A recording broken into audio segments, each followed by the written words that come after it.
හරි අද අපි ආවේ ඊසා රිලේෂන්ෂිප් සම් එකකින් තමයි ආවේ.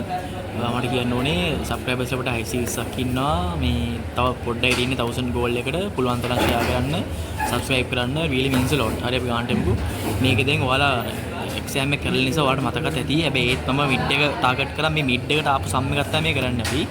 ඒත් මම හිතනවා ඔයාලට තේරෙයි කියලා. බලමු අපි.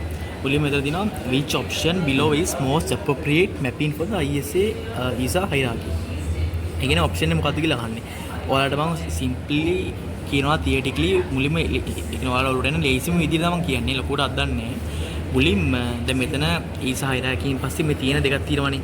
මොකද entities දෙක. entity දෙක කිසිම රිලේෂන්ෂිප් එකකට කනෙක්ටඩ් නම් කෙලින්ම ඔප්ෂන් 3 එකයි 4 එකයි අයින් කරනවා. ඔප්ෂන් 4ක් තියෙනවා. ඔයාලා දන්න විදිහට ඔප්ෂන් 4ක් තියෙන එක ඔයාලා දන්නවා.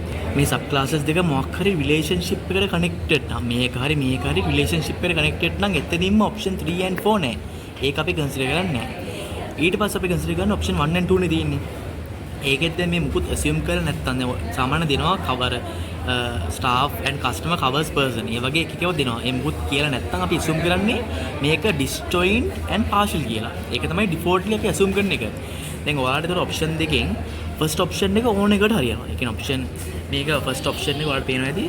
ෆස්ට් ඔප්ෂන් එක ඕන එකට හතර වෙනවා. ඕවර්ලැපින් ද ඩිස්ජොයින් ද ටෝටල් ද පාර්ෂල් ද අදාළ නැහැ.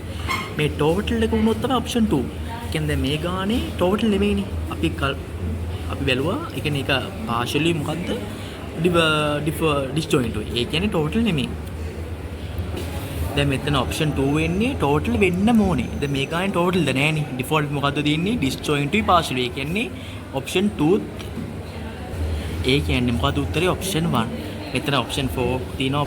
මෙතන වල තියෙනවා මේ සෝරි පොඩ්ඩක් මම අතර කරලා ඉස්සෙල්ලා ඔප්ෂන් 4 ඔප්ෂන් 1 and 4 1 3 2 ඔප්ෂන් 1 වලට ඔප්ෂන් 4 වැරදිනේ මේකේ. ඒ නිසා මේ ඔප්ෂන් එක ගන්න බෑ. උත්තරේ තමයි ඔප්ෂන් 1. ඔයාලට මම තියෙනවා කියලා හිතුණා මුලින්ම රිලේෂන්ෂිප් එකක් තිබ්බ එක මම 3 and 4 කපනවා. ඊට පස්සේ ඔප්ෂන් මොකක්ද ඉතුරු වෙන්නේ 1 and 2. 1 එකේ ඕන එකට හරියන එක කිසි බය වෙන දෙයක් නැහැ. and මේකේ මොකුත් assumptions කරලා නැති නිසා අපි මොකද default එකේ තියෙන්නේ partially disjoint නේ. එතන ඔප්ෂන් 2 එකේ ඔප්ෂන් 2 choose කරනවා නම් total වෙන්න ඕනේ. දැන් මේකේ total දිරි නෑනේ. මේකේ තියෙන්නේ partial. ඒ නිසා ඔප්ෂන් 2 නෑ. උත්තරේ ඔප්ෂන් 1. එතන මෙන්න මේක මේ තමයි උත්තරේට එන්නේ. හරි අපි ඊළඟ ගානට යමු. ඊළඟ ගාන තියෙන්නේ consider following double ER diagram. ඔන්න note එකක් දීලා තියෙනවා. note that loyal customer and normal customer cover customer. මෙන්න මේ assumption එකෙන් කෙලින්ම යාළුවා නොකිය කියන්නේ total participation එකක් කියලා. හරි ඒකත් ඔළුවේ තියාගෙන අපි ගාන ඉස්සරහට යමු. දැන් මේක ඔයාලට පේනවා මෙතන දැන් මේ සබ් ක්ලාස් එක කනෙක්ට් වෙලා තියෙන ඉස්සෙල්ලා ගානේ වගේම රිලේෂන්ෂිප් එකට. එතකොට ඔයාලා දන්නවා මොකද්ද ගන්න ඕන කියලා ඔප්ෂන් 3 and 4 කෙලින්ම හරලා දානවා. ඒතර ඉතුරු වෙන්නේ මොකද්ද? Option 1 and 2. ඔයාලා දන්නවා ඔප්ෂන් 1 නම් කිසිම දෙයක් බය වෙන්න දෙයක් නෑ. ඕවර්ලැපින් ද ඩිස්ජොයින්ට් මොනවා වුණත් ඔප්ෂන් 1 ඒකට අවුලක් නෑ. ඔප්ෂන් 2 වෙන්න නම් අනිවාර්යයෙන්ම total participation වෙන්න ඕනේ. ඔන්න. මේකෙන් අපිට පේනවා අනිවාර්යයෙන්ම total participation තියෙනවා. ඒ කියන්නේ දැන් ඔප්ෂන් 1 උත් හරි ඔප්ෂන් 2 උත් හරි. දැන් අපි මොකද්ද මේ කන්සිඩර් ගන්න උත්තරේට? ඔයාලා always tables අඩුම තියෙන එක. දැන් ඔයාලට පේනවා මෙතන ඔප්ෂන් 1 එකක් ගත්තොත් ඔප්ෂන් 1 එකේ tables 3ක් එනවා in general. ඔන්න ඔප්ෂන් 2 එකේ නම් මෙන්න මේ tables දෙකයි තියෙන්නේ. පුළුවන් තරම් ගොඩක්ම efficient. ඒ කියන්නේ අඩුවෙන්ම tables වලින් උත්තරේ cover ගන්න පුළුවන් answer එක තමයි අපි choose කරන්නේ. ඒ කියන්නේ මේකට මොකක්ද තියෙන option එක? උත්තරේ option 2.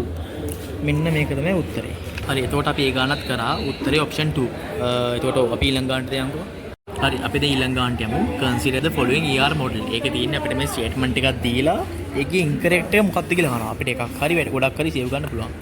දැන් මේක මුලින්ම අපි ඒ answer එකේ පිළිවෙලට අපි බලමු මොකක්ද incorrect කියලා. මේකේ මුලින්ම කියන්නේ service number is a foreign key in the service type relation. මේ service number is a foreign key in the service type relation කියලා අහනවා. සාමාන්‍යයෙන් අපි one side එකේ එකනේ mini side එකට දාන්නේ. one side එකේ primary key එක තමයි mini side එකේ foreign key එක විදිහට දාන්නේ. එතකොට ඒක හරිනේ. එතකොට ඒක හරි. service number is a foreign key in the service type relation. එතකොට ඒ statement එක අපි හරි. දෙවෙනි එකට යන්කෝ. S number is a foreign key in the service center relation. S number is a foreign key in the service center relation. අපි ඉස්සෙල්ලා කිව්ව එකේම opposite එක. ඒ කියන්නේ ඒක තනිකර වැරදිනේ. many side එකේ එකක් many side එකේ primary key එක one side එකේ foreign key එක විදිහට වෙන්නේ නැහැ නේ. එතකොට ඒක ඉස්සෙල්ලා එකේම opposite නිසා ඒ statement එක කෙලිම වැරදි. ඒතර අපි ඒක mark කරගන්නවා. ඊට පස්සේ ඉන්නේ booking ID is a foreign key in the service center relation. booking ID is a foreign key. booking ID එක foreign key එකක් in the service center relation කියලා අහනවා. දැන් මේක aggregate එකක් නේ. සාමාන්‍යයෙන් 1 එක තමයි many එකට යන්නේ. දැන් ඒකම අන්තිමට එන්න මොකද ඒක depends on අර අපි ලියන එක අන්තිමට update කරන එකෙන් depend වෙනවනේ. ඒ නිසා මම ඒ statement එක ඊට පස්සේ statement එක අතහැරලා දාන්නම්. අන්තිමට අතාරමු අපි.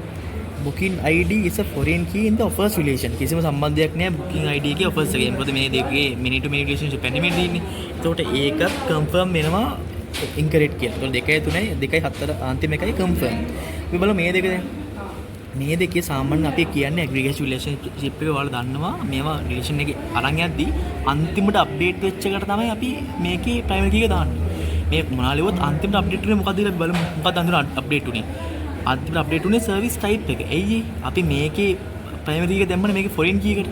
එතකොට මේක හරි. booking ID is a foreign key in the service type relation.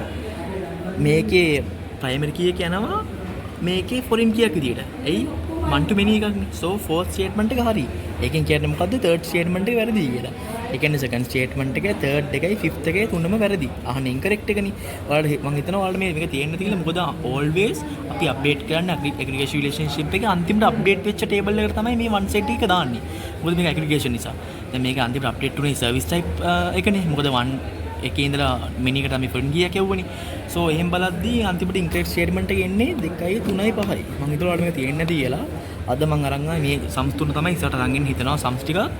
Specially ඉස්සරහට වැඩ නිසා ඔයාලා කම්බැලි නොවි මේ වීඩියෝ එක දාන්නේ දවසම නැත්නම් දවස් දෙකකින් මේක බලලා ඉවර ගන්න. මොකද ඉස්සරහට ප්‍රොජෙක්ට් එක SC assignment එක තියෙනවා ඔයාලට. ඔසාල ලැබ් ටෙස්ට් එක තියෙනවා. assignment 1 තියෙනවා. OOP ඒ වගේ දෙනට තියෙනවා. මම හිතන් ඉන්නවා අප්‍රේල් 10 වගේ ඉඳලා 20 වෙනකන් එක දිගට වීඩියෝස් දාන් යන්න.